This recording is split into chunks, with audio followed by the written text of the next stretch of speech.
All right, so just ignore the screen up there because the technical difficulties are not playing nicely this evening. Thank you again for coming this evening. Thank you for attending our candidate forum. This is the first one of the 2019 season, and this is for our mayoral candidates for the City of Redmond mayor. My name is Paige Norman, and I am the moderator and the founder of Education Hill Neighborhood Association. Tonight's format is a question and answer forum, not a debate. Please keep your questions respectful, and I will ask that you ask questions that can be answered by all three of the candidates, not just by one specific candidate, so that we get a broad range of answers from everyone. Each candidate has been given some topics in advance, and will have equal time to respond to the topics. There will also be time to answer questions from the audience. If you have questions for the candidates, please make sure that you put them on one of the index cards, and you can either put them in the basket in the back, or you can pass them towards the center of the aisle, or I will be passing around the microphone as time allows. Tonight's forum is being recorded. It is not being live streamed. We have a little bit of spotty Wi-Fi in here sometimes, and so it kind of fades in and out. It's easier to record it. I will be posting it on our Facebook page and on the Education Hill Neighborhood Association website. Thank you, candidates, for coming this evening. I appreciate it. Thank you for dressing a little bit cooler. We did get the windows open, so there's a little bit of a breeze. I do not have a timer this evening, so we're going to kind of go on the honor system of the 3 minutes. And I'm going to introduce you to our candidates. Can everybody hear me? Okay. I did turn the fan off in the back so that you need me to talk a little bit more into it. Is that better, Mike? Is that better in the back? Okay. Andrew Copen, you want to go ahead and wave so people can, there you go. Andrew has been an active community member and small business owner since he moved to Redmond in the year 2000. He and his wife Cheryl have 4 children, ages 17 to 24. Both he and Cheryl completed their quest for U.S. citizenship in 2018. Angela Burney has worn many hats, from science teacher to school volunteer to Lake Washington Schools Foundation and Redmond's Parks and Trails Commission. Currently, she is a sitting Redmond City Council member and is the council president. Steve Fields has held positions in both King County and the city of Seattle, as well as in the aerospace field during his lifetime. He and his wife Ronnie own Downpour Coffee Bar and support numerous nonprofits and community interests. If you'd like more information, there is a biography on each candidate in the pamphlet. That's just a little brief snippet. We'll start off with opening statements from each of you. So that we follow our schedule, please try to stay to the 3 minutes. And then we'll have 3 minutes answers for the question, and I will try and time it on my minuscule watch here. Okay? I'm going to go ahead and start with Andrew.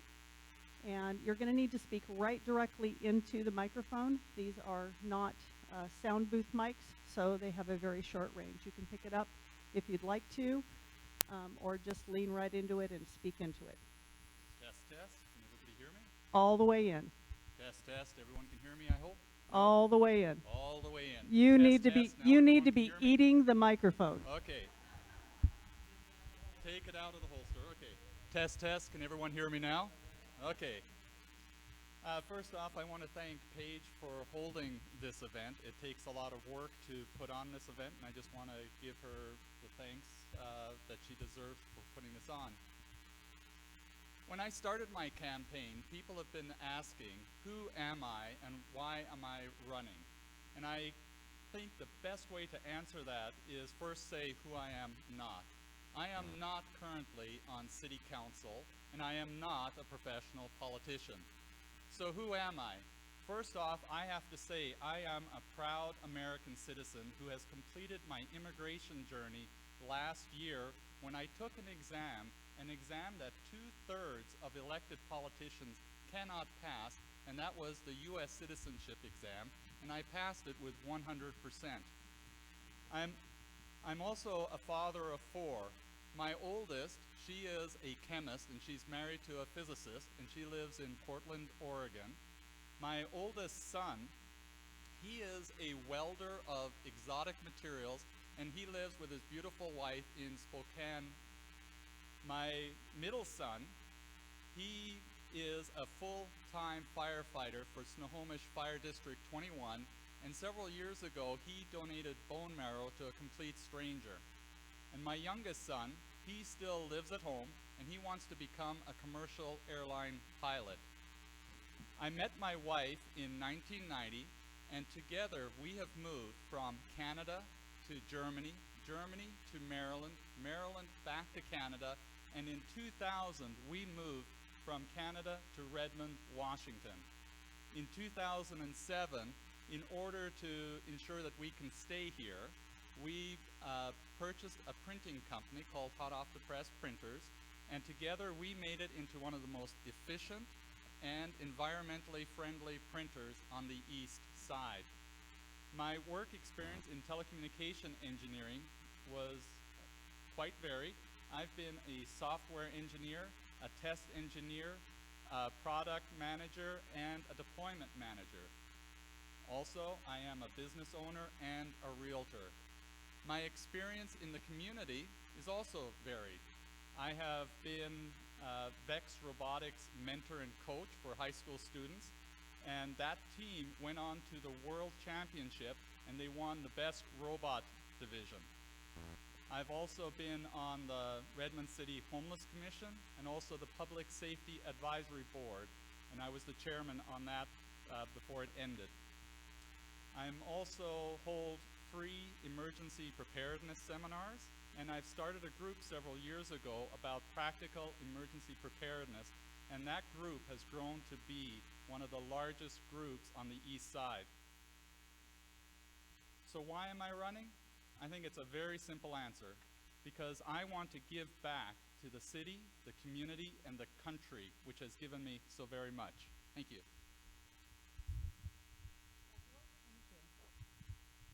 Okay.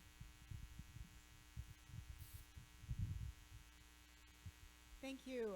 I also want to thank you, Paige, and for doing this. I know this is, I think, the third year you've been putting these on, and what started out as a small thing, really a service to the community, has really grown. I mean, this is pretty close to full in here, which is fantastic. So thanks so much for doing it. It's a wonderful opportunity.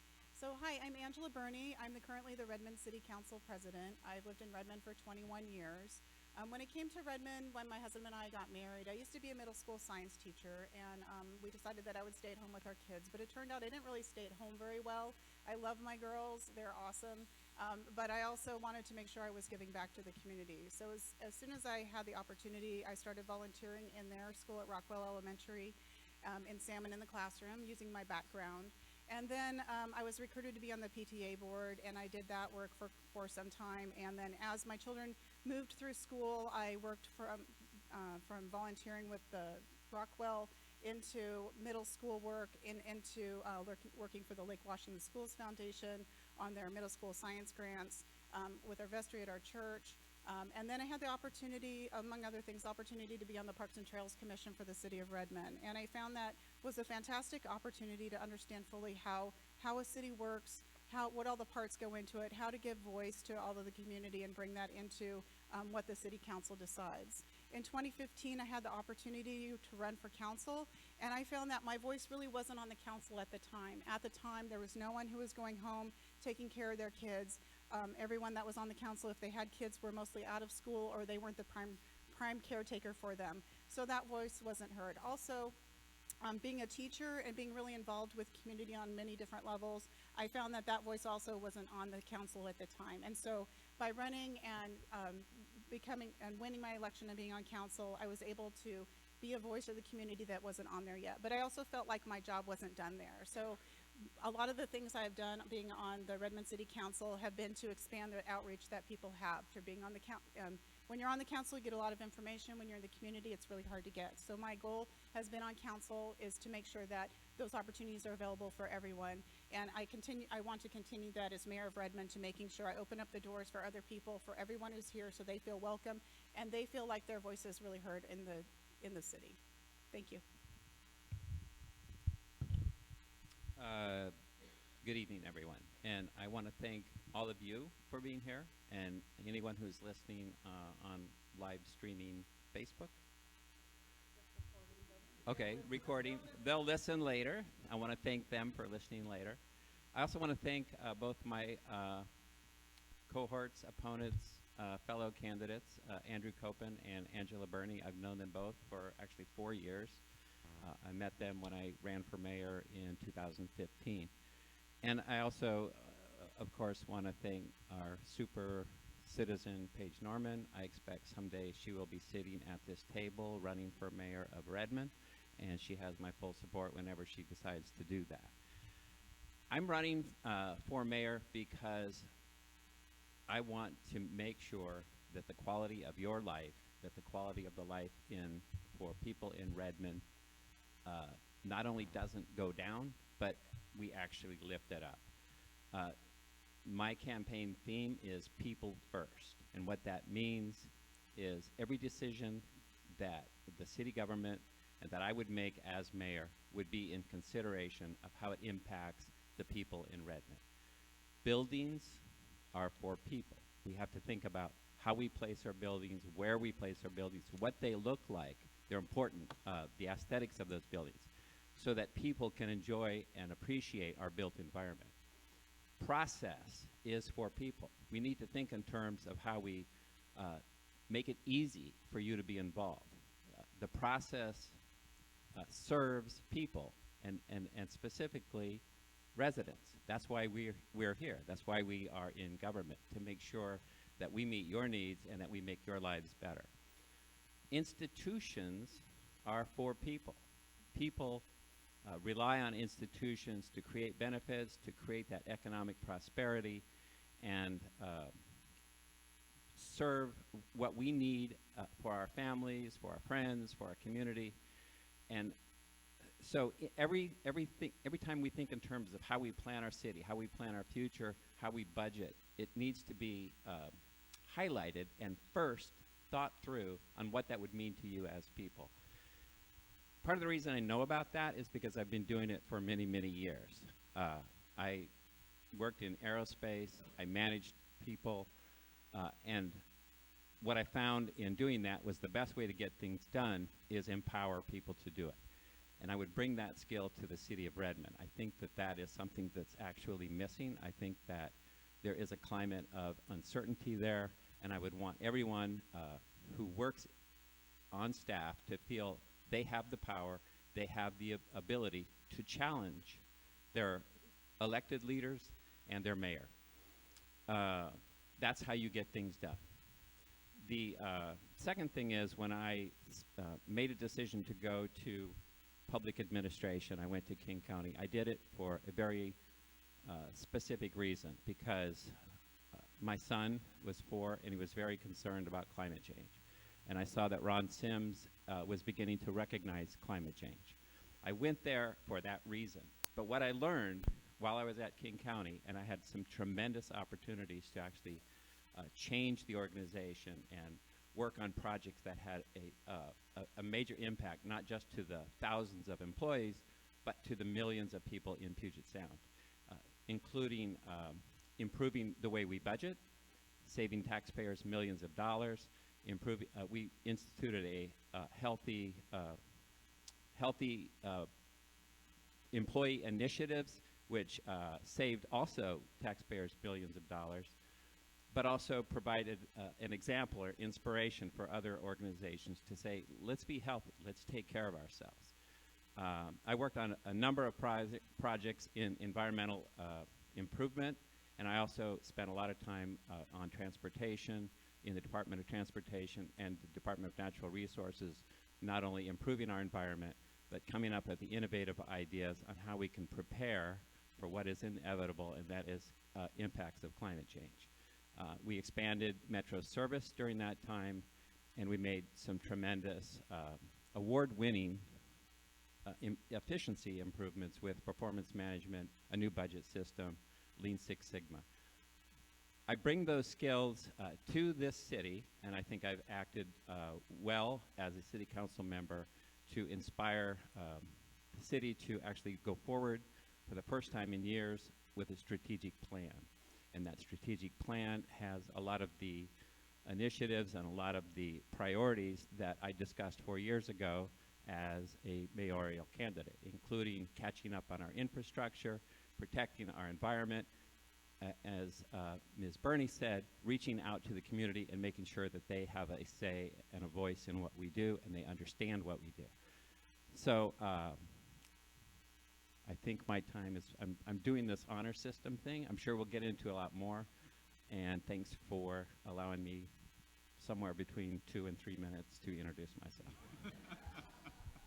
I would be timing you on my phone, but I'm recording with my phone, and I haven't learned how to multitask on the phone yet, so thank you very much. It's interesting that you brought up climate change because I have a question that was submitted via email by one of our members on the Facebook page, Rima N. Her question actually aligns with a couple of other questions about climate change. Please comment on climate change, specifically how to reduce the city's carbon footprint further, how to encourage residents to do their part, and how to prepare for the now inevitable changes coming. We're going to go ahead and start with Angela this time. Thank you. Currently, we're involved as a city in the K4C Climate Action Plan and other areas as well.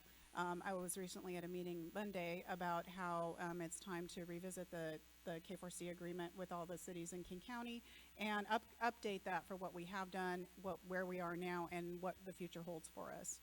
As a city, we have a great impact on the climate.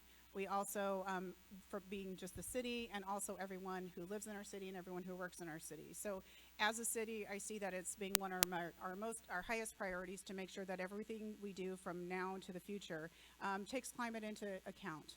Takes, be it from our buildings that go up, making sure that we are asking builders to build things to be LEED certified, to make sure that they are using products that bring less harm to the environment, to make sure they're more energy efficient, to larger employers like Microsoft, who's working right now to create a system within their whole campus so that they are waste free and that they don't use outside energy and sources like that. They're pretty much on the forefront of what a huge campus could look like and have reduced their impact. As a city, we are working on all of our waste management streams. We are greening our cars and trucks. We are working on all of our facilities to make sure they're more environmentally friendly. We're doing an improvement to the Redmond pool, and with that we'll bring some energy efficiencies. So there's a lot of things that we're doing right now, but there's a lot more that we can do. And I feel like with my experience, with my background in science, I can bring that to the forefront. We're also hiring a sustainability manager in our city. We're doing an assessment of everything in our city of what we're doing already and making sure we'll hire someone who can manage all those programs. Currently we have someone that doesn't quite work full-time that manages many of those programs, but with bringing on that sustainability manager, we'll have a much better handle on what our city's doing. And also, as you mentioned, it's important for our citizens to be part of the solution as well. And with my background, I also feel like one of the most important things citizens can do is not only make their impact and reduce their impact on the environment, but also as a city, we can help guide them in that and produce the education that they need and work with all of our partners in that to make sure that everyone in our community is reducing their impact. Thank you. Andrew?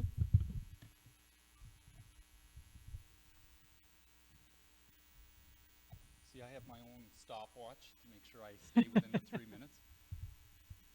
Since becoming the owner of Hot Off the Press, I've made it one of my goals to be one of the most You need to talk right into the There we go. Right into the microphone. Okay, I need to learn some things. Since becoming the owner of Hot Off the Press, I have made it one of my goals to be one of the most environmentally friendly printers in the area.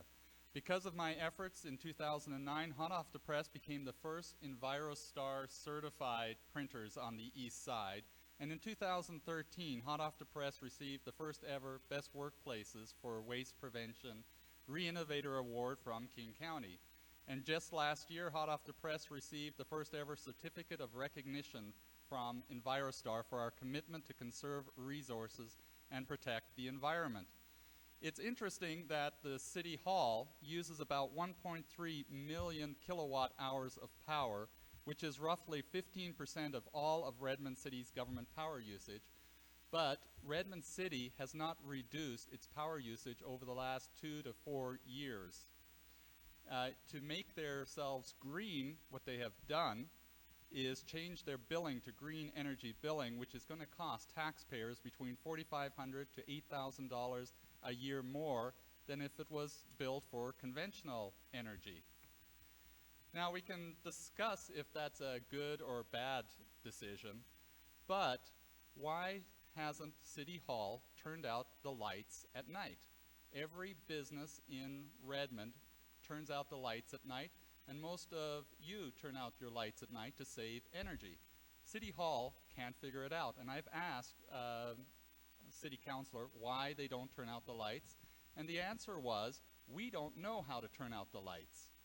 And what I suggested was, why don't you just have a piece of paper and you say to the cleaners, when you're done, please turn out the lights, a 2-cent solution. So while the city can tell people, tell the residents we need to save more, how about the city actually goes and does something that it can do? And one of the things that I have committed to is to reduce city halls or city government's energy usage by 10% the first year I'm in mayor and up to 25% before I am done, because it is much better to lead by example than by telling people and not doing anything. Thank you. Steve? Is there a hold the applause No. rule? Okay. No. All right, everybody applaud before I, Steve, make sure you talk right into that I'm mic. talking. There you go. So, thank you. So, climate change, I mentioned it in my introductory statements, and I will just briefly tell you what my son said to me when he was 6. Middle of the night, he was crying. I went and said, "What's wrong, Jackson?" And he said, "I saw this movie about polar bears drowning," and then he grabbed me by my shirt and he said, "My earth is burning up and no one will do anything about it." That was a moment for me, and I did a lot of research, and I learned what we knew at the time. That was almost 20 years ago, and it was pretty scary to me. I wanted to wake up in the middle of the night.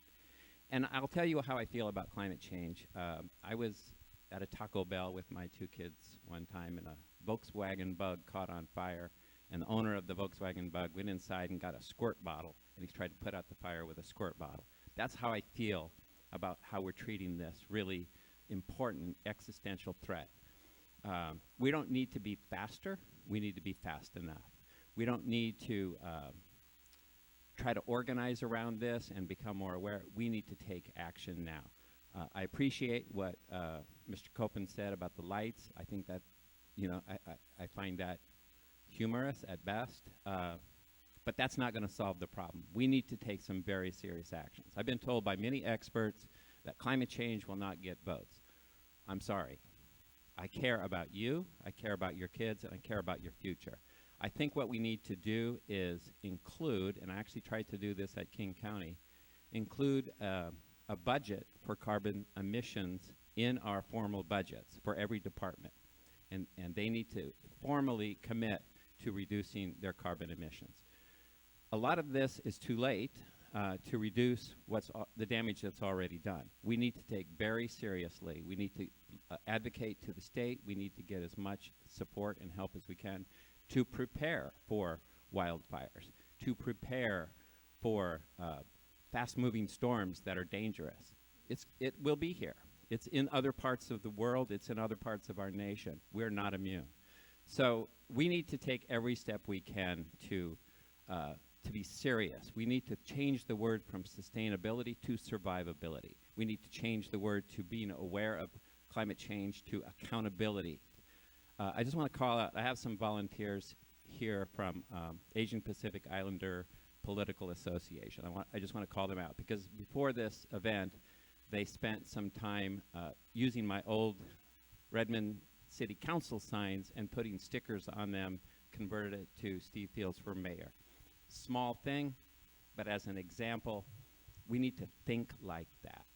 Reuse political signs is not going to get us there. But if everybody looks and considers how they what food they eat, how they drive, how they support a transportation system. Maybe it is going to cost us a little more. That's possible. In the long run, I don't think it will. And I think that the damage and the risk, if we don't address this right away, is going to be very harmful. As mayor of Redmond, I will make Redmond an example of what we can do and show the world and show the region what Redmond is all about. The sustainability position that Angela mentioned, I was very much an advocate to include that in the budget. And I went to the mayor early in this year and said, if you're not going to hire this position right away, let's hire consultants, bring them in, and do a sustainability audit. So when that person is hired, they will have a work plan based on other jurisdictions' experience and get started right away. It's an important problem. I'm sorry to break the news to anyone who doesn't understand climate change is here. It's real. Thank you. Do I have any questions from the audience? Anybody want to take a...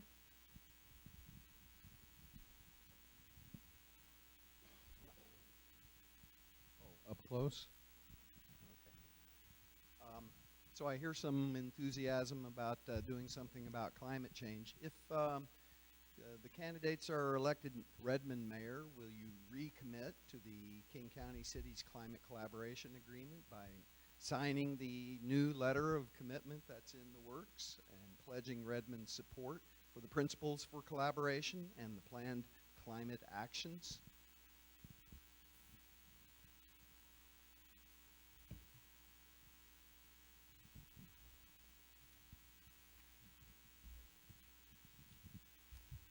Let's go ahead and start with Andrew on this one, please.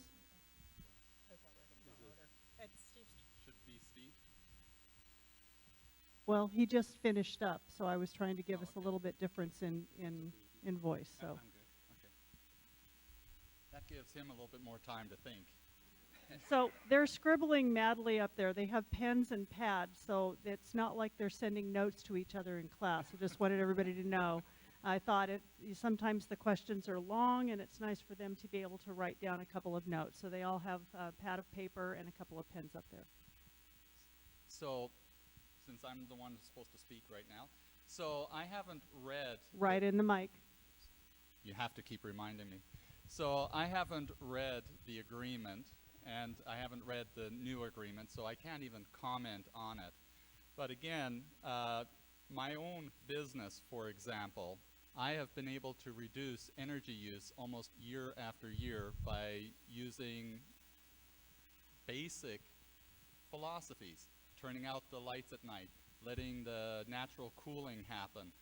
And that's really where I want to go with the city. I want to commit to reducing Redmond City's government energy use. I can sign whatever I want to sign, but I am committing to reducing Redmond's energy use. And the first night that I am going to be mayor, if the lights aren't turned off, I am going to run around turning the lights off because it's been bothering me for 4 to 6 years. And City Council has been signing agreements that they haven't been keeping. So for me, I am committing to turn out the lights. I will review the document, but until I see it, I can't say one way or the other if I will sign it. But I can guarantee you that we will reduce Redmond City's government energy use by 10% the first year and 25% in 4 years. Thank you. Okay, now we'll go to Steve. I am familiar with K4C. I am familiar with the document. The answer is yes. Yes. What else can I say? Your simple answer. So I will add to it. And I think Andrew's sentiment is actually kind of interesting. We can sign all the damn documents we want, but we really need to take action. And I would sign that document because anything that gets people moving collaboratively, anything that gets jurisdictions to cooperate and understand this, as long as that there's not a retreat like we saw at the national level, I would sign that document. I would sign any document that encourages support in this manner. But I also would, as I said earlier, make sure that Redmond is not constrained in their efforts to find better solutions. If that document says we can't be innovative and we can't be creative, then I wouldn't sign it. But I am familiar with it, and it does attempt very strongly to find the leveraging of all these different jurisdictions to work together and hold one another accountable. So back to my answer is yes. Angela?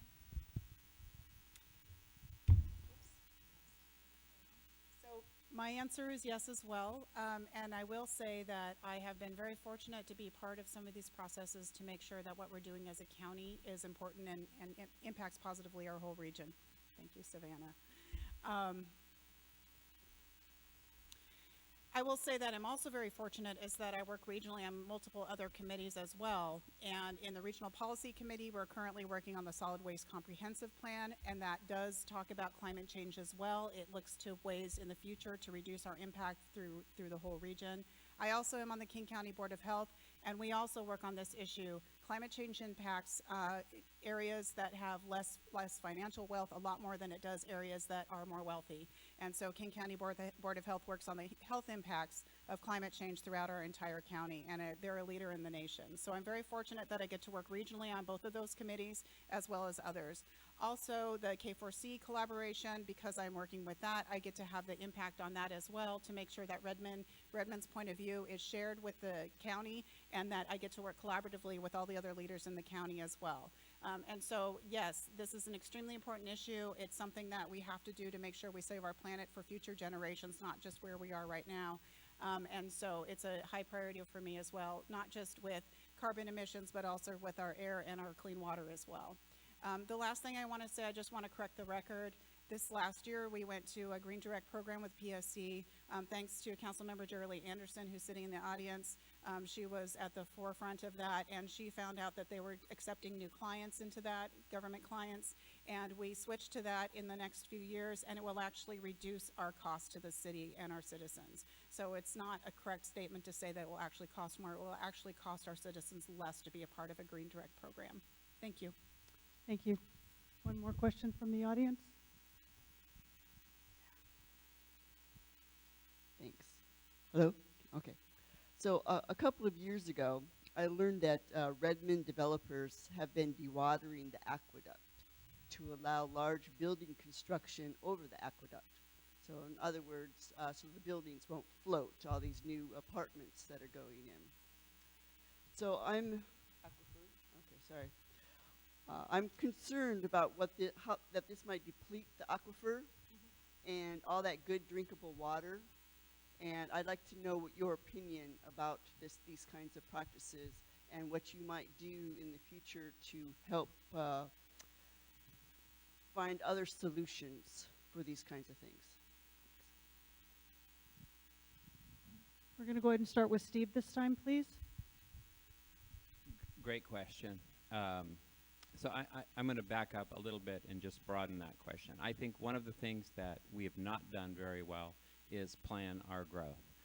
We have not planned or managed Redmond growth in the way that you deserve, and that includes looking for those vulnerabilities like our water aquafilter.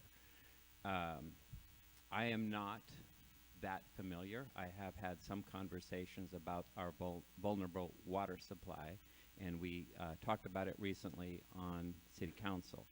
And one of the points I made during that meeting was things change. It may be okay now, but as we get a drier climate or as we hit critical mass in building past our capability to support it, we may not be in this position of having good water in Redmond. So I am concerned about the lack of planning and the lack of attention that we pay to not just how this looks at the end of the development and how you have accessibility and how you get around and whether you have to spend hours in traffic. I think we again need to plan for people, and part of that people aspect is health, and a big part of health is good supply of water. So I'm going to claim a little bit of ignorance. I'm not familiar with that enough to speak to it, but I absolutely and certainly am now motivated to look into it. So thank you. Andrew?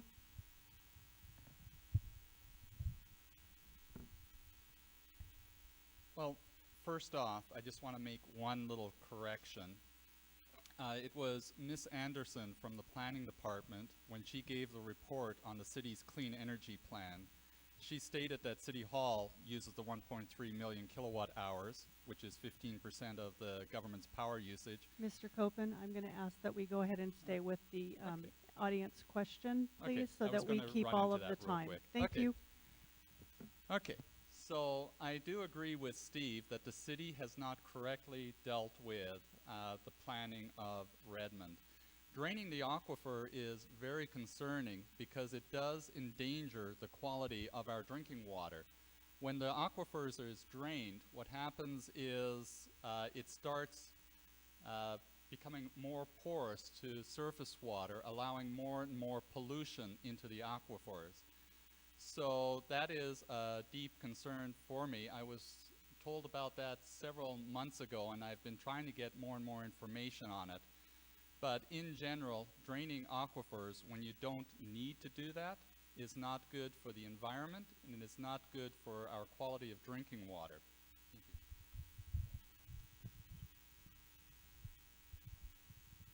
Can I do a quick point of order? Can I do a quick point of order? I'll allow it. Thanks. So,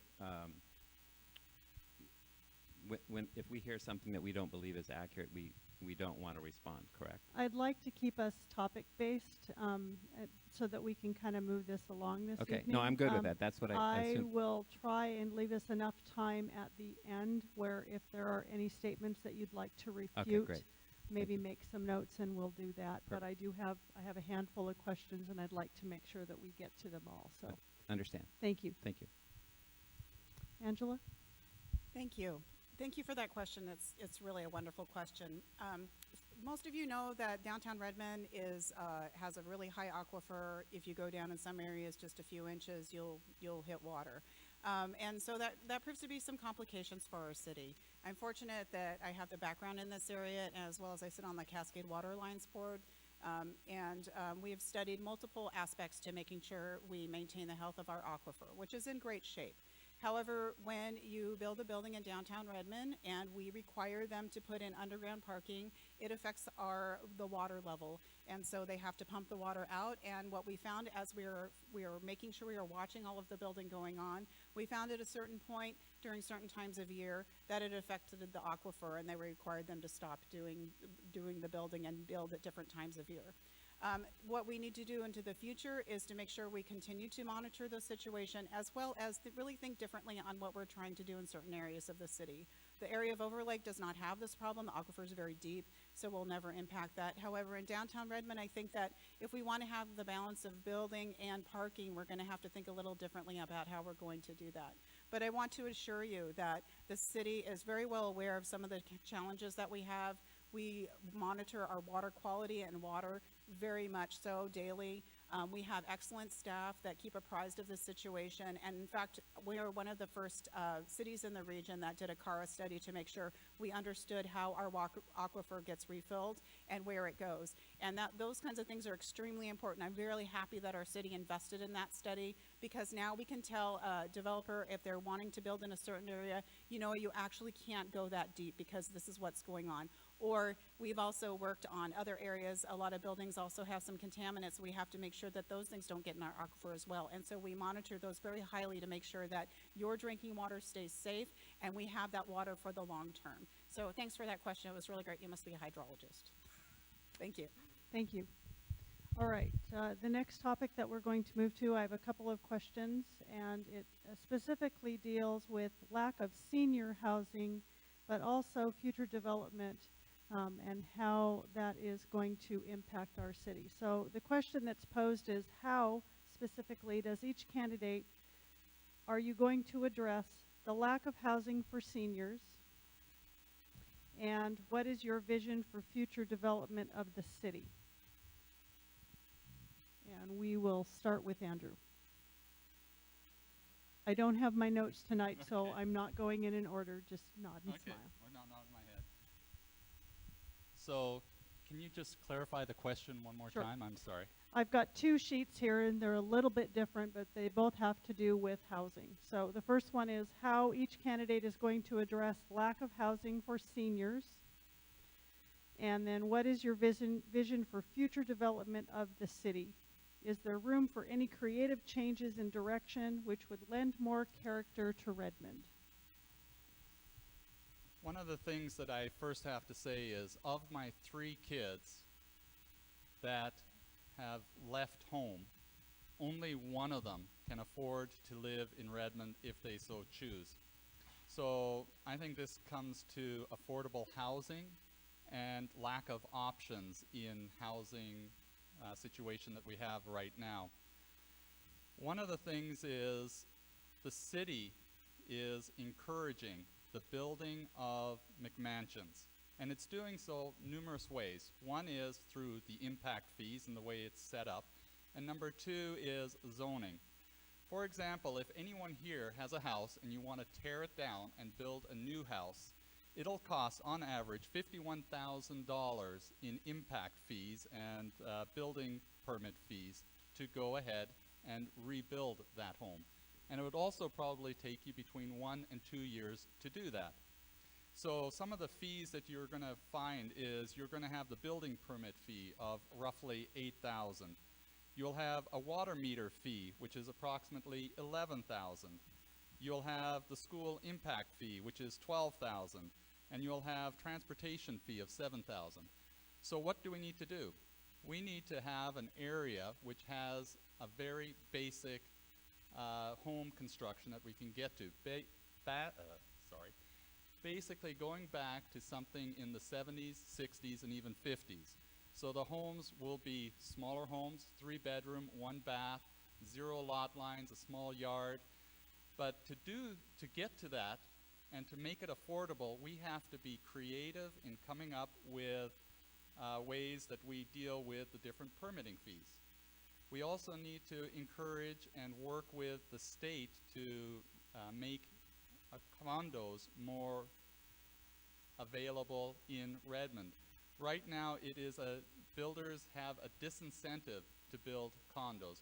We need to work with it because what we want in our community is to have more ownership, because ownership is what is going to be building wealth. And I have talked to many senior citizens who are living in large homes in Redmond, but they cannot afford to sell and downsize because all the newer construction are larger homes or very expensive $1-million homes. These apartments that are coming up in downtown Redmond right now, for 1 bedroom, you can be looking at $3,000 to $5,000. We need to start working with some new ideas. Some of the ideas that I'm looking for is home equity, where the city will help first-time homeowners with their down payments by taking a portion of the equity of any increase or decrease. I could go on for a little bit further, but I think my 3 minutes are over. Thank you. Angela?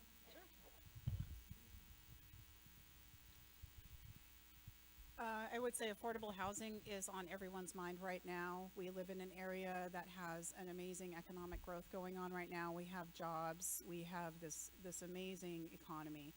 But what we don't have are as many choices for people to, say, move out of their single-family home like I do when my kids are all grown and gone and maybe I don't want to take care of my yard. And we don't have those choices to move into something smaller like a townhouse or a condominium. We are fortunate that the legislature recently passed some condominium liability reform, and we're hoping that as a city that more developers will decide to either convert the apartment building or to build some more condominiums to allow people to purchase something smaller than what they already have. But part of the challenge that we face right now is that we have so many people wanting to move to our city and our area and just not enough housing. And that impacts the affordability for everyone. Seniors in particular, I would say. Seniors who have lived here for a long time, as Mr. Copen said, they might want to move out of their house, but they really have limited choices where they want to go.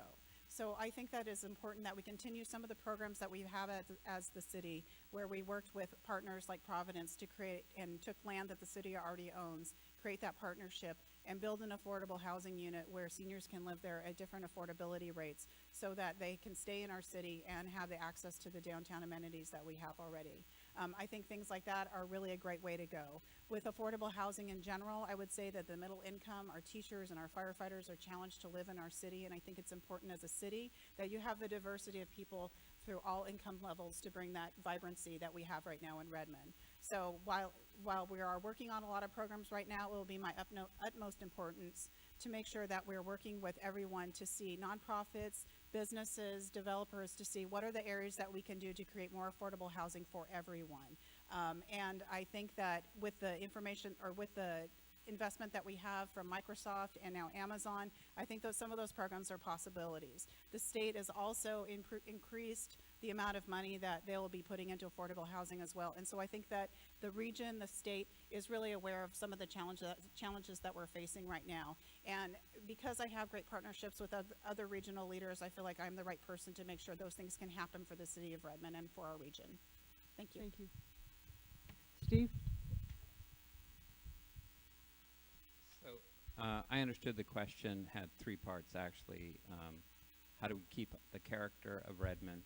How do we provide more affordable housing? And specifically, how do we provide affordable housing for seniors? So I'm going to try to answer all three. 4 years ago when I ran for mayor, this was a major issue in my campaign. I described as best I could that we were running smack dab into a crisis. And that crisis was we had people in our community who could afford to buy the homes that existed here, and they were driving up the price of a certain type of home, which brought the whole market up. Now that turns out that was a regional issue, a national issue, and an international issue, because there are a lot of people, limited space, and people want to live in homes. So it's not an easy problem to solve. I think that's the first thing that we have to say. I would also point out on the character side, we rushed to build quantity over quality.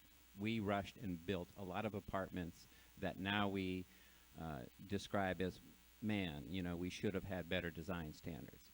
And we made a downtown look like something that I don't think most people in Redmond really desired to have.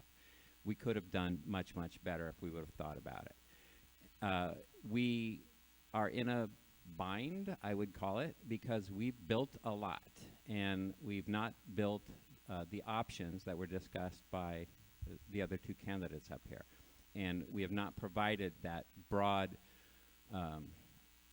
opportunity for people to move here given their conditions, their families, their dog, their whatever circumstances they find themselves in. They should be able to find an option.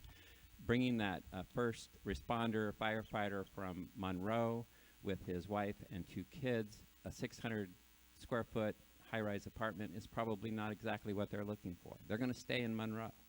So I think when it comes to affordability, we need to do the math. We need to figure out exactly who we're talking about and find out what programs, including some of the ones that were mentioned, which is ownership options, direct benefits to people who want to reside here. We need to stop and think this through. What we currently have is a single tool which we give developers an exemption, and a majority of that is 80% of the average income. So that's what we call affordability. I'm telling you with a certain amount of absolute certainty that does not reach. We do have other inventories, but our majority of our inventory is that 80% level. That does not solve the problem. That makes some cheaper homes. When we talk about affordability, we should be talking about people, not buildings. An affordable building doesn't mean anything to me personally. Having people be able to afford to live here does, and that's how I would approach the problem. And there's nobody up here, guaranteed, that understands the solutions yet. This is something that we should have paid attention to years ago. There are a lot of options on the table, and we need to find out what works for people in Redmond the best. So to the issue of senior homes, I think that, again, going back to strategic planning, we need to find those areas of our where we have opportunities to build a variety of homes for seniors. And I don't think that we should be trying to create a senior ghetto, for example. I think that most seniors want to live amongst the rest of us.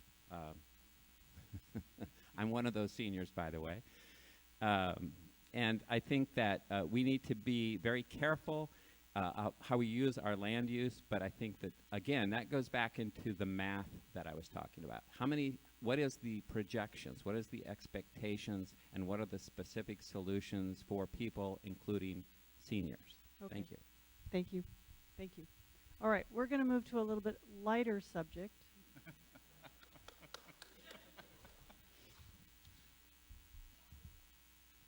All right, we're going to move to Parks and Recreation, not the TV show. That'd be fun though. Yeah, that would be funny, but all right. So we have. I have lived in Redmond for a long time, and I really like the new park. The new park events and activities. What will you do to keep Redmond active and fun? And we will start with Angela.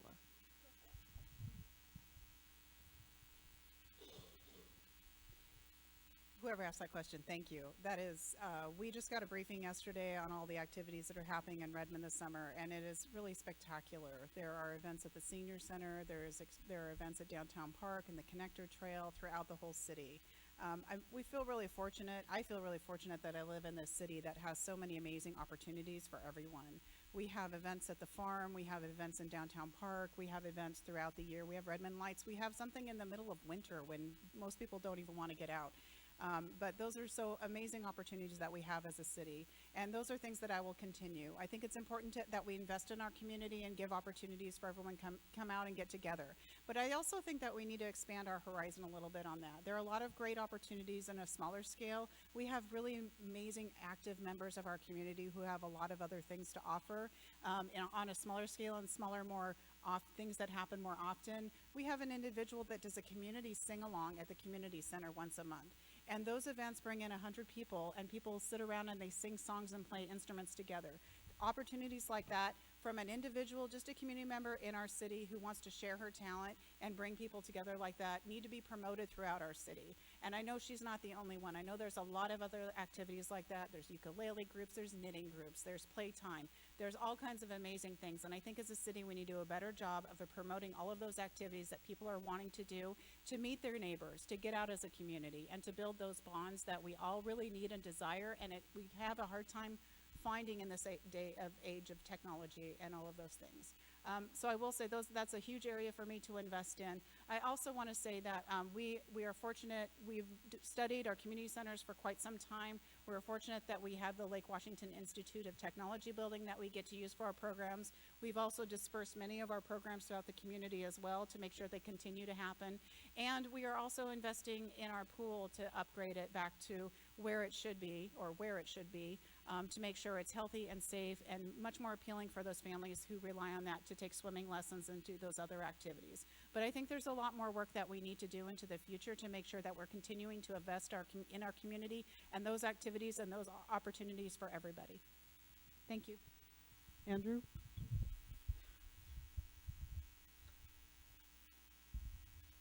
One of the things I do like about Redmond is there are trails and areas in Redmond where you can go and not see any cars or hear any cars.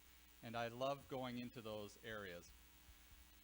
Many years ago, or not that many years ago, a man named Finn put a treasure in somewhere in North America. And millions of people have gotten out into the woods trying to find those treasures. I would like to explore seeing if we can do something on a smaller scale like that here in Redmond, where we can have a treasure hunt in the trails where kids can go and try to find a small treasure. it's coming up with small ideas like that that will get people out into the woods and into the trails and into the parks of Redmond. I do fully support upgrading the pool. The pool has been I would say it, a joke over the last 10, 12 years that I've been here. I have gone, for me, swimming and learning how to swim is an important part, an important duty for the city to be able to provide. So I think I'm going to leave it there because I'm falling apart here. Thank you. Steve? It happens. I know, thank you. So I'm going to start with this. I was a project manager in aerospace at King County Government and City of Seattle. One of the things I learned when you do projects, especially complex projects, is you have to start with your end. What benefits are you trying to achieve in a project? And I'm going to go back to something that we failed to do well at the City of Redmond. We didn't really plan out how we wanted this to look at the end. We have parks that we purchased in 1990. They're amazingly beautiful parks, or in the 1990s. And they're sitting there dormant, and they would make a destination. If we would develop those and connect them with trails and provide river views, when we have out-of-town guests, we could say, hey, we have a great place to go here. So I think that those things should have been looked at as we were planning our city years ago. Another example is when we did the Seritage development agreement early in 2018, we had an agreement, a letter of intent between the city and the developer that said, you could provide some community space in this agreement. When we found the agreement, it was like 500 square feet. I'm telling you, 500 square feet is just not very much. We should have been much more assertive, much more aggressive, and negotiated a whole lot better because the Overlake area is lacking those kinds of facilities. So, and the reason I bring up project management is because it's the details that make success. Ideas are ideas, and they're great. But how you get to a plan, you have to have strategy, then you have to be active, and you have to pursue that and achieve those benefits. So yes, Redmond is a great place. It brings me a lot of joy every day to be here. But there are parks in southeast Redmond that have been sitting there. There are an awful lot of opportunities for us to do better, and we need to have management in the mayor's office that understands that it's in the details, and being in that belly of the beast is how you get those things, not just talking about them. So thank you. Thank you. Okay, we're going to switch a little bit again, and we're going to do a more topic-based item, not necessarily a question, because I have 4 cards that are all very relatively similar. We're going to talk about leadership, your vision as mayor, and what is the most important thing you think a mayor should be for the city of Redmond. And we're going to start with Angela. Okay, say those. Leadership, Okay. what your vision is as mayor, and what kind of leadership the mayor needs to provide. I forgot what I asked. That's why I was asking you. Leadership and vision. We'll just put it down to leadership and vision. Okay, go with All right. that. Thank you. I'm glad I wasn't the only one who couldn't This is remember. what happens when I don't have my notes written down and y'all give me questions that I have to kind of group in some way. So that's my apology. Thank you. Yeah, this is a challenging question. I think that it's important in a city to be a leader that's approachable, that listens to people, and that understands all the different complicating factors of people's lives. I was a teacher back in Eastern Washington, and I worked in a school district that had 50% free and reduced lunch. I had, if you don't know what that is, that means half the kids were getting free lunch. I was in a community with 5,000 people, and it was really important to make sure that I listened to everybody when I was teaching science. We had a lot of different values, but the one value we all shared was that we wanted to make sure that kids had a good education and that they understood science and they learned. So I bring that value and that leadership to my work now. When I sit on city council as a council president, I make sure that I listen to everyone in the room. I listen to emails people send. We have people that come and testify, and I take all of that information into consideration. I talk to people throughout the community and a lot of the different activities that I do, and I make sure I really listen to them. And I want to say one thing about a leader is it's important to hear what everyone has to say, but then you have to make the decision about what is the right direction to go. And you have to help people understand that I listened to you, I heard you, but this is why that we can't do this thing that you really would love us to do. Or this is why we can't do it exactly that way, but I want you to come along with us and understand that this is where we need to go. I think a strong leader is able to listen to people and to bring in their ideas and also make those long-term decisions about what is right for our city. We live in a really wonderful place. We are so blessed with living in this environment. We have beautiful trees. We have amazing weather, even when it's hot, and even when it rains. And we have wonderful people that choose to live in Redmond. And I think it's important as a leader to make sure that you hear everyone throughout our city and understand what it is they need, understand their thoughts and concerns, and also lead them in the direction that this is a great place and we can do many more things to continue on this amazing course that we're on. My vision for Redmond is that we are still a leader in technology. We're a leader in a place where people want to bring their families and want to raise their kids. And I also think as a vision, we need to make sure that we're continuing to be a place that anyone can call home, and that people, no matter what their income level is or what kind of work that they do, that Redmond is a home for them and they feel welcome and included, and they're part of this whole big city. And they have their place here, and their connections are still neighbor to neighbor, neighborhood to neighborhood, and also regionally. We're part of the big picture. And that's my vision for Redmond. I think we're going on a great path, and I think we need to continue on to make sure that we continue to be that leader. Thank you. Andrew? I think my leadership style is more actions over words. I like to get things done. I may not speak as well as either Steve or Angela, but I am somebody that knows how to get things done. My style is also to encourage and empower people to bring ideas to the table. I am very aware that there are many people in Redmond who have different ideas than I have, even better ideas than I have. But if I would bring my ideas to the table, then, and encourage other people to bring to their ideas to the table, we can figure out which is the best idea to go with. My style is also to take responsibilities for mistakes. I'm not perfect. The city isn't perfect. If the city makes a mistake, it is the mayor's responsibility to say it wasn't so-and-so's mistake, it was my mistake. And oftentimes, if you say that you have done a mistake, people are happy. I am a business person, and we sometimes have issues, and then people get upset. If we say and acknowledge to them, yes, we did make a mistake, we are going to correct it, that diffuses so many issues. My style is also to encourage people to ask questions. I don't care what the question is. I have learned more from people questioning me than people agreeing with me. So my style is to make sure people feel comfortable to ask questions.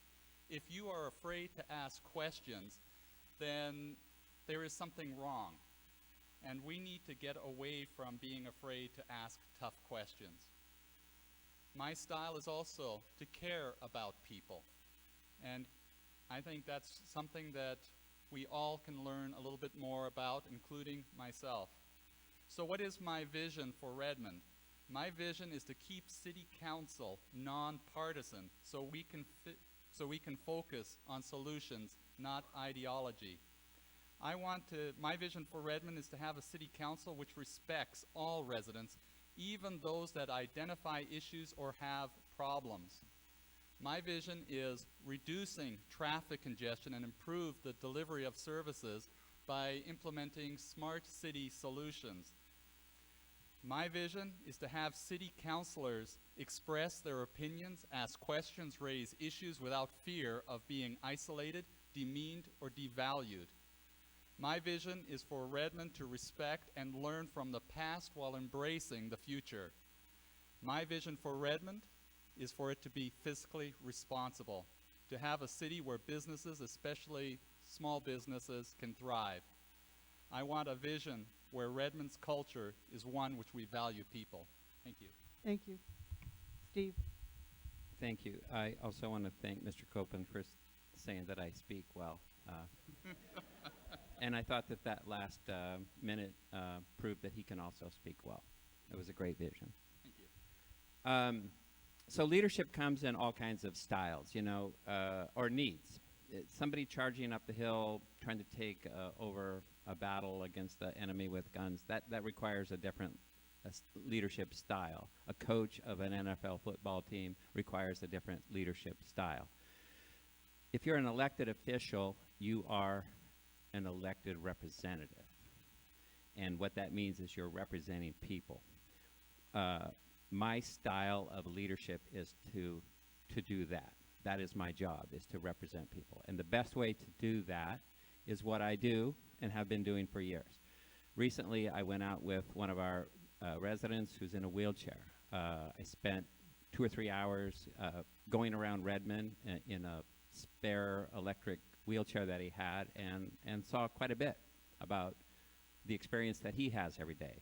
And we had a drink, a margarita at Matador, and that was also an experience. I have gone out with our homeless advocate to see what his job is like and to experience the people that he serves. I've been to the community court to make sure that I understand what they need and how we can help their success and how well it's doing. I've been out with on 2 ride-alongs with our police department, not only to see what the police face, but to see what's going on in our community from a law enforcement or safety perspective. When I was at the King County, I was fortunate enough to have a position where I worked across the entire county. I worked with departments on information technology. I was the business finance chair for governance.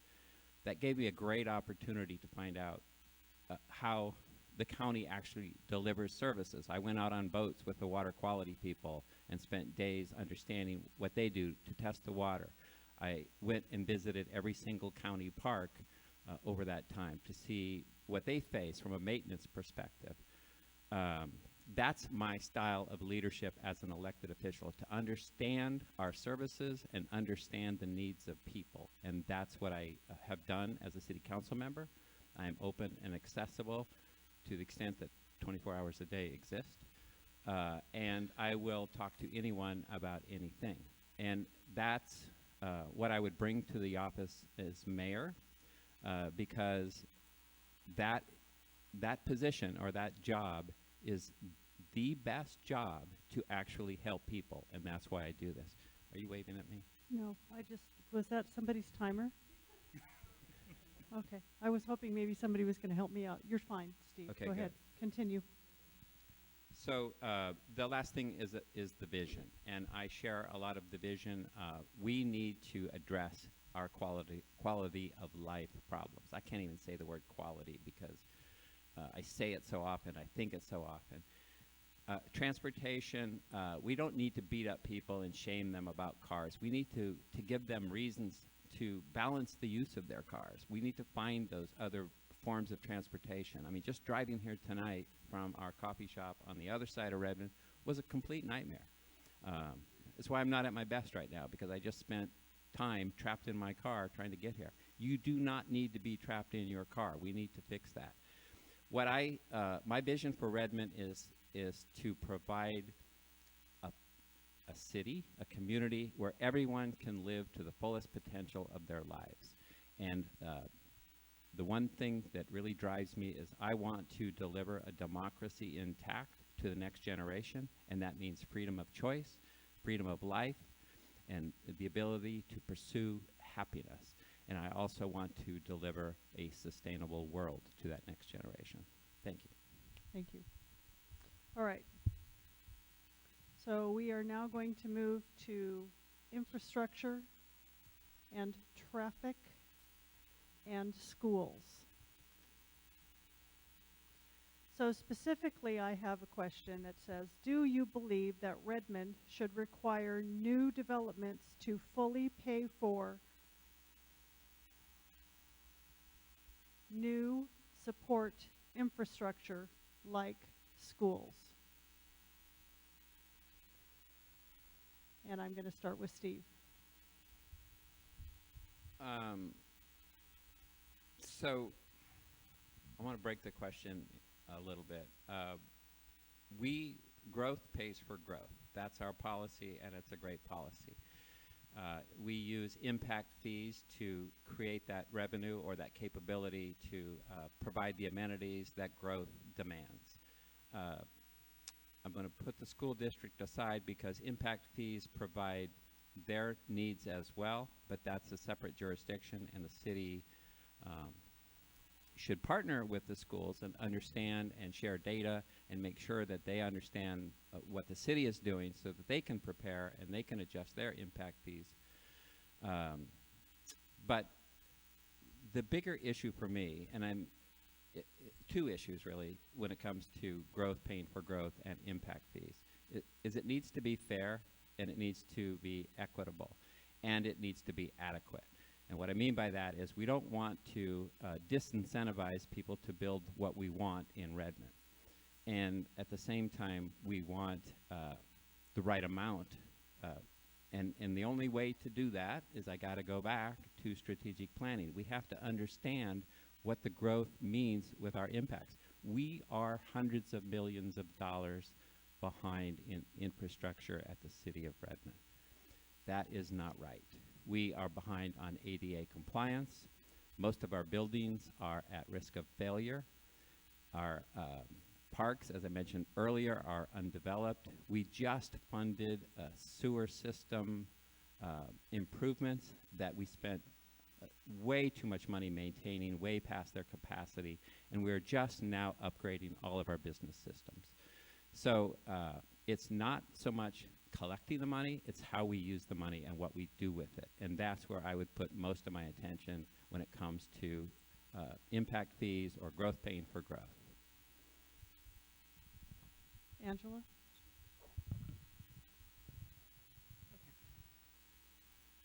So are we just talking about schools in this question, or are we talking about all three of those things? You said infrastructure, traffic, and If you'd schools? like to touch on all three of those, and sure. you can do it in our imaginary 3-minute time, that would be great. I actually think I'm keeping Okay, under you're the no, time, you're but doing I no, could you're be doing wrong. great. I'm just, that's 3 big subjects. Okay.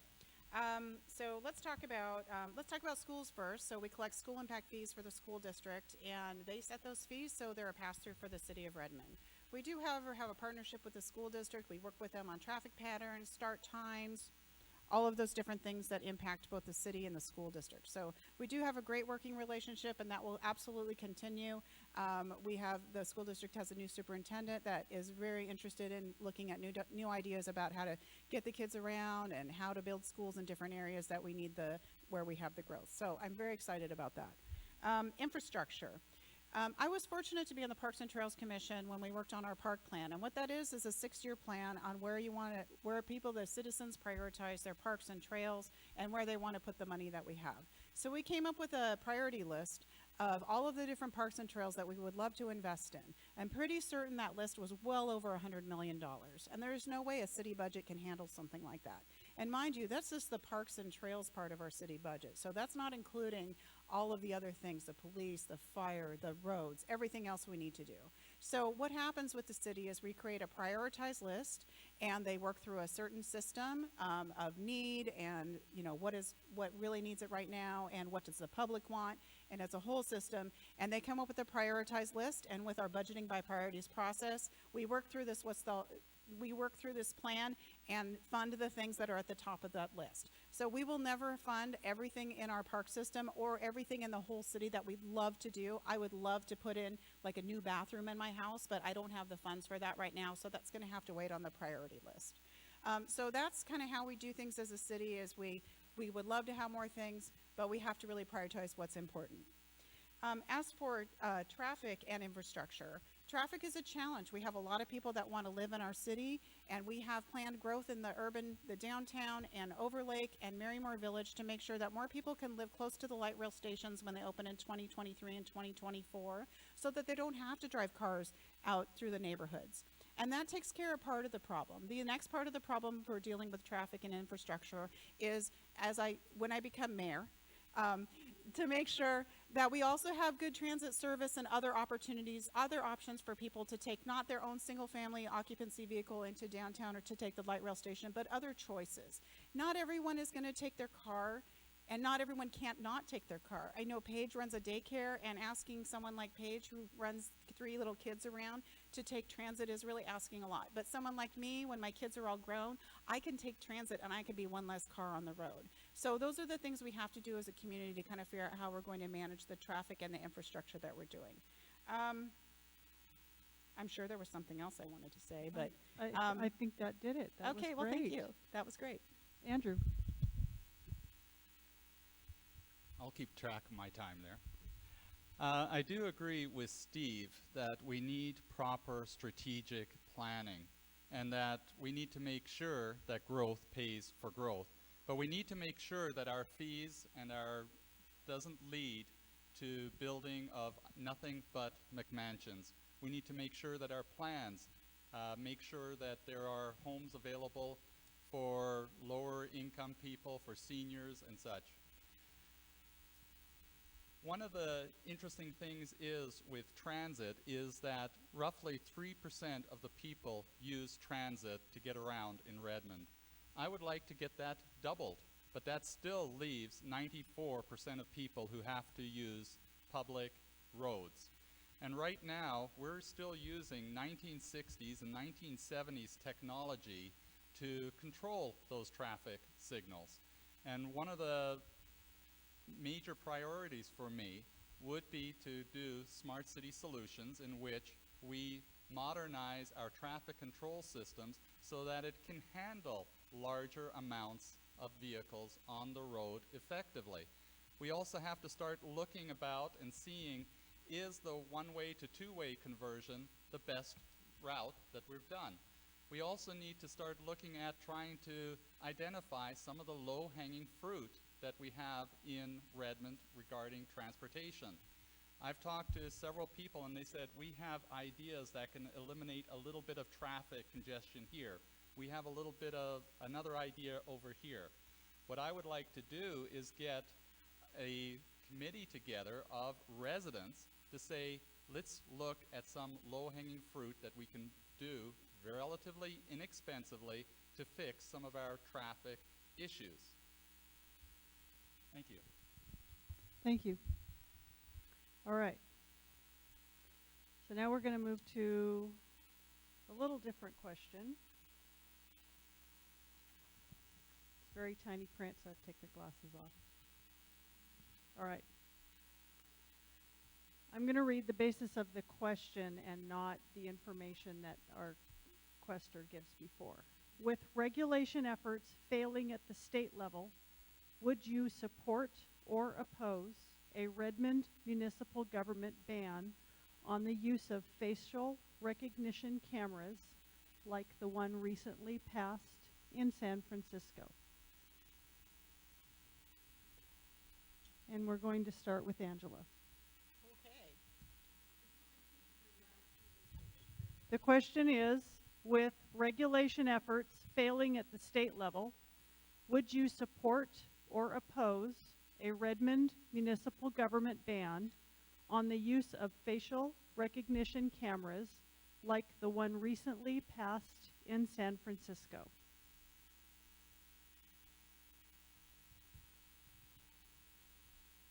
All right. And this wasn't on our topic list, I apologize. I don't have a great answer for this, not having enough information, but I will say that that is an up-and-coming field of facial recognition. It's absolutely not ready for prime time for any sense of the word. It is, at this point, the limited use of it has proven to not be very effective and actually extremely discriminatory. And so, at the same time, for a city to go through a process to ban anything would take a lot of staff time and a lot of effort, and honestly, not the expertise that we have as a city. However, I do know that many organizations in our city are working on improving information about systems such as this, and they have been lobbying Olympia to make sure that as a state, we are being as fair and equitable as we can and not using anything in our systems that create any kind of discrimination. And so as a city, I would encourage the state to continue to work through that process and create a system that's equitable and fair and does not rely on anyone being profiled based on a erroneous facial recognition camera. Thank you. Steve? Interesting question. Actually wrote a screenplay in 2004 that featured facial recognition as a major theme in that screenplay. So it's been around a while, and it's used pretty extensively in countries like China, and it's used in a pretty adverse way for the privacy of people and the privacy of the community. So I think that there's a tremendous danger in not regulating facial recognition. I recognize the need for law enforcement to be able to use a tool like that. I'm not going to say that I would say an all-out ban, but I would approach that technology very, very carefully to allow it, or to, I think it's like you said, it was off topic. But I love the question because privacy and the rights to privacy is a big issue for me. Ms. Burney talked about profiling. I'm not quite sure how it could be used, but I expect that it could. And I would say if I had to answer that question tonight, I would want to restrict it and possibly ban it. And I would also need to do more research into it. So, thank you. Andrew? I really believe very strongly, there we go, I really believe very strongly in privacy. And Steve Fields hit it right on the money with China, and it's using that technology very effectively. The danger with that technology is that it is relatively good, and that is why I am not for that being in the public, and the city should not be using systems like that. It's a part of the smart cities. You will hear that we should use facial recognition for smart cities. And that's why we need somebody who actually understands that there are pros and cons, and what those pros and cons are on smart city solutions. Facial recognition is very dangerous, and it would be something that I would be against in general for the city. There are ways to use smart cities by using sensors that does not identify any individual, and that is the only way that I would be implementing smart city solutions, in that it will not ever identify any individual. Thank you. Thank you. All right. One final question of our audience question portion. What is your position regarding the city's involvement in maintaining the location of the Redmond Saturday Farmers Market? And we'll start with Andrew this time. I like where the farmers market is right now, and I think the only other option for it would be on the City Hall campus. So I would be working with the farmers market directly, because that is an important aspect that we need to keep in Redmond, because it draws the whole community together. So again, I would work with the farmers market to see if we can keep them where they're at, or if they can find a better location that suits their needs better, I would work with them so that that can be accomplished. Thank you. Steve? Oh, sorry. My good friend, former Mayor Rosemary Ives, is on the board of Farmers Market, and we talk about it fairly often. there's no way we should ever lose a treasure like the Saturday Farmers Market in Redmond. I don't know the details. I've heard that that location had some vulnerabilities a few years ago. I've also heard that they've secured a space for a number of years, and I will tell you flat out, I don't know. But the question wasn't about whether I know the circumstances. The question was about how do I feel about the farmers market and where it should be located. It's a great location where it is, and if we can keep that location, you know, that's great, because it's an amazing experience, and I think everybody in this room would feel the same way. We would never want to lose that. And if that meant that we move it to city campus or the downtown park or wherever, a good location that serves the needs of the vendors as well as the people accessing those vendors, that would be a major priority for me as a mayor, and it would be a major, I believe it would be a major priority for the city council. So I like where it's at. I go there, and we never want to lose that.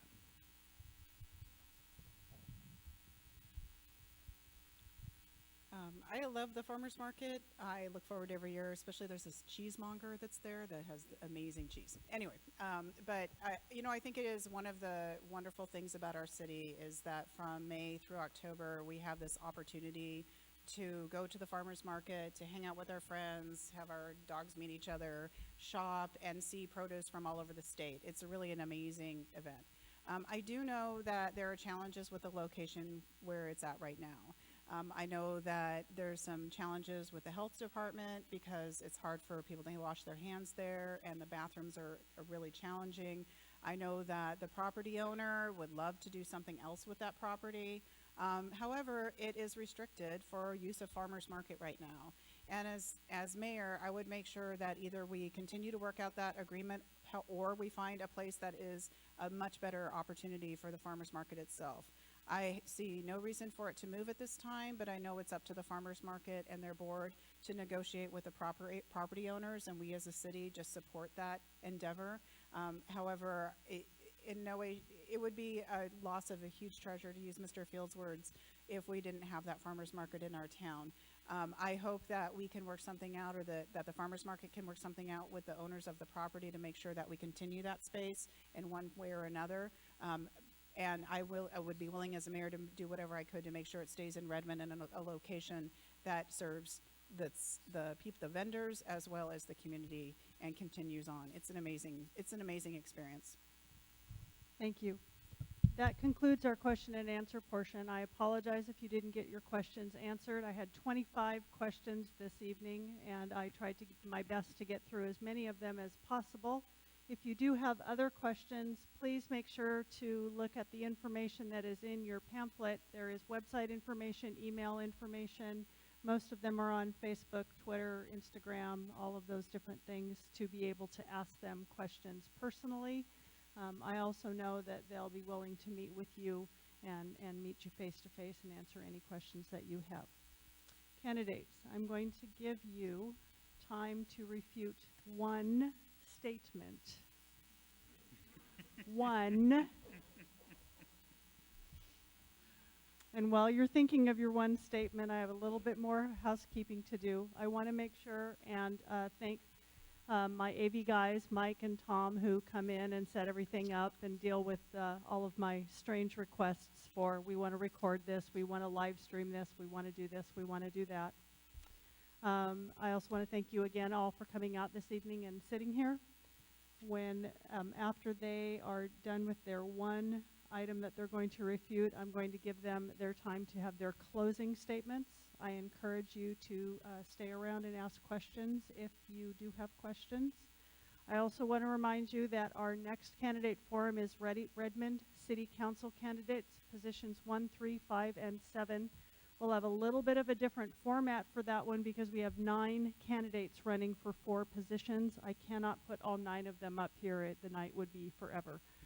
So I'm going to ask that if you do have questions for the City Council candidates, that you email them to our association email, which is in your flyer.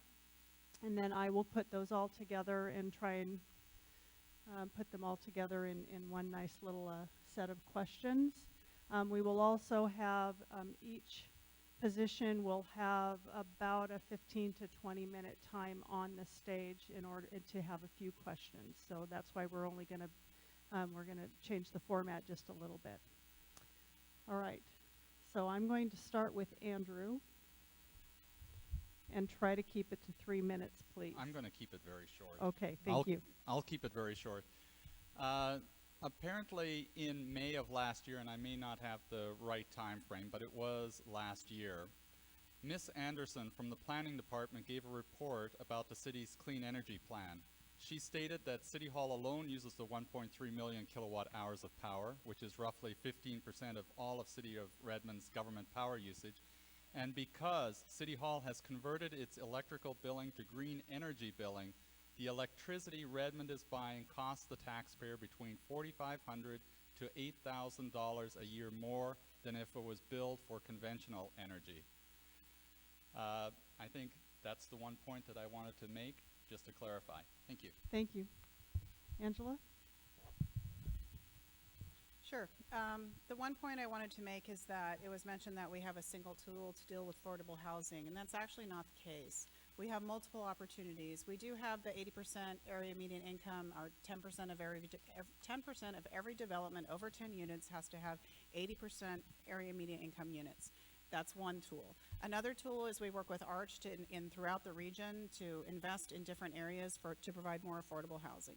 We also have a lot of different partnerships that we work to provide affordable housing. Currently, the city is working with Imagine Housing and Inland, another corporation from Spokane that's working to produce, I think, well over 200 units of affordable housing at varying levels of affordability. We also have the multifamily tax exemption that allows developers to wait for 12 years before they have to pay their taxes, and that provides varying levels of affordability all the way down to 50% area median income. So we have a lot of different opportunities to provide affordable housing in our area, but I think that we definitely do need more because we need to provide as much affordable housing in our area as possible. Thank you. Steve? I agree with what Ms. Burney just said. I was referring to legislative tools, and I should have been more specific. Partnering tools are different. That's not my clarification, though. So I want to refer to something that Ms. Burney said about infrastructure. And when I was talking about being behind in infrastructure, I was talking about being behind in very basic, necessary infrastructure that really impacts the quality of your life with respect to traffic, with respect to amenities like parks. And yes, of course, we always prioritize. There's always more things to do than there is resources and money to do it. But when we think in terms of the $100 million that we spent in downtown between the two-way conversion and the park, I would argue that a lot of that money would have been better spent on basic infrastructure to make your lives better. We should have planned and thought it through to the extent of how much money are we actually going to spend and get some level of value. As opposed to a much greater value. Those are the decisions that I've made for years. That is what good management is about, and those are not always easy decisions. Thank you.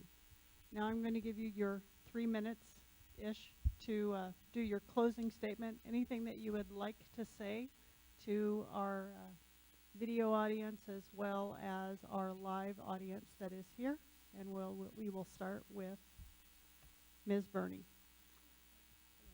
who's digging it out. She's got it prepared and ready to read.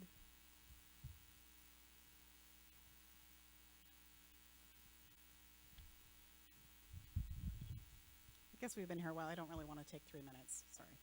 I want to thank you all for coming out tonight. It really is heartwarming to see so many people interested in this mayoral race and the other races that we have in our city. I have devoted my life to public service, from being a teacher to all the volunteer work I have done to currently sitting on the city council and as council president. This job doesn't pay great for council president, but however, it fills my time and it brings me much joy that I get to represent all of you throughout the city and throughout the region as well. I'd love to continue my time working with the city and be mayor. I think that I am the right person to help lead the city into the future. I also feel like I am the right person to help you share your experiences with me and me to lead this in a way that you feel welcome and you feel included and you feel like we're going in the right direction. I want to just say thank you again to Paige for letting us come here tonight. I have a lot of information available on my website. I'm always happy to talk to people and understand what concerns you have and what other ideas you have to how to continue to make Redmond such a wonderful place to live. But I feel very fortunate to have chosen Redmond as a home. My kids have been raised here. We love it here, and I want to just continue on that track of creating an environment where people want to come and live here and be part of our wonderful community. So thank you very much. Steve?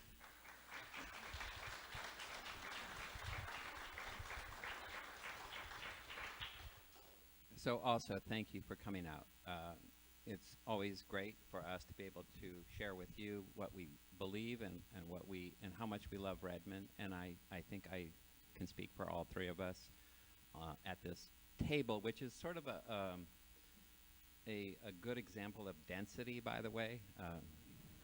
So I think there was a theme about density, and this is the closest I've ever been to Angela. So she sits at the other end of the dais. I would contrast, I find it interesting that you have two council members running for mayor, and the biggest contrast is between the two council members. I believe that accountability, it's late in the day, sorry, is the most important thing that a mayor has to have as a value. Without it, without accountability, sorry, you end up either going into blaming or you put your head in the sand and say, it's okay, it'll do. When you are accountable, you find solutions. You find solutions 24 hours a day. And that's the work that I've done throughout my entire career and my entire life. When I was in college, I had a after-school recreation program job, and it was in the poor part of town. There were a lot of Hispanics, a lot of blacks, and a lot of poor white kids. And most of them did not want to play what the city offered, which was football and baseball. So they didn't show up. So I went to their parents, and I said, hey, we need more participation if we're going to keep this program going. And they looked at me and said, our kids play soccer. Well, this was 1972. Nobody was playing soccer except for them at that time. And what I did is went and organized the very first city-sponsored soccer league in Modesto, California, and was pretty proud of that because, as you know, the history goes, soccer is now one of our #1 sports. That's accountability. That's solving the problem. I've spent my whole career being relied on and trusted and called upon to get things done, whether it was negotiating $100 million contracts in aerospace or working with telecommunications to implement a program management office that coordinated a multi-state group of renegades, if you will, who wanted to do things their way. So we organized and we created specific methods and process for everyone to do and everyone to succeed with. Same thing during King County. I was called upon very often. I was on the board for Homeland Security. I was asked to do a budget system. I was asked to do performance management system. I work with many people, and the reason is because I got things done, and that's what I'll do for the city of Redmond. Thank you.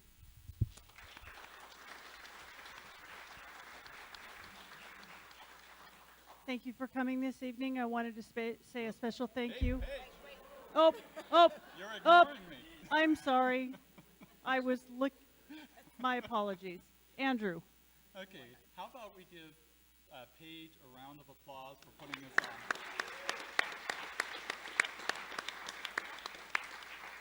Even after I ignored you? Yes. Okay, for my closing statement, if I can keep a straight face.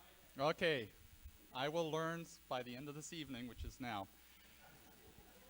This evening we have heard 3 different visions for Redmond.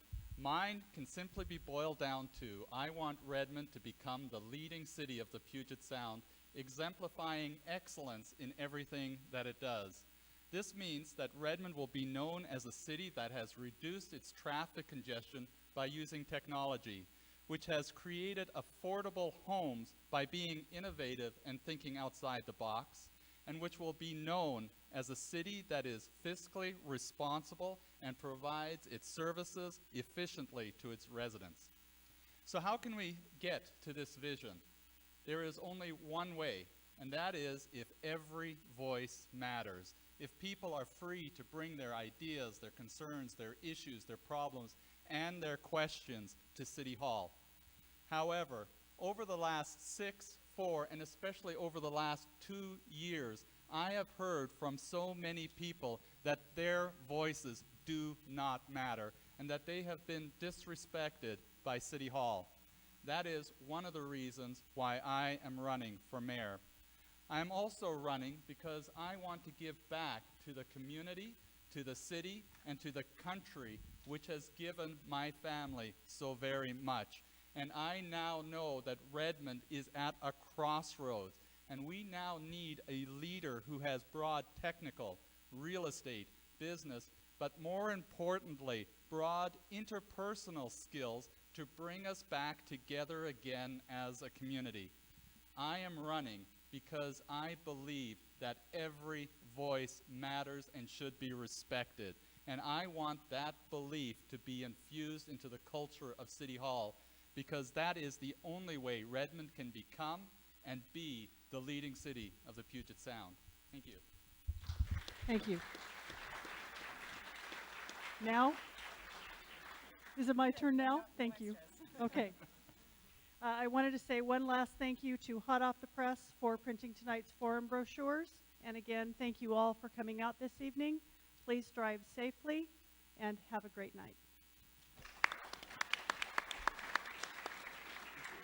Thank you. Will you fist bump? That's what I didn't hear.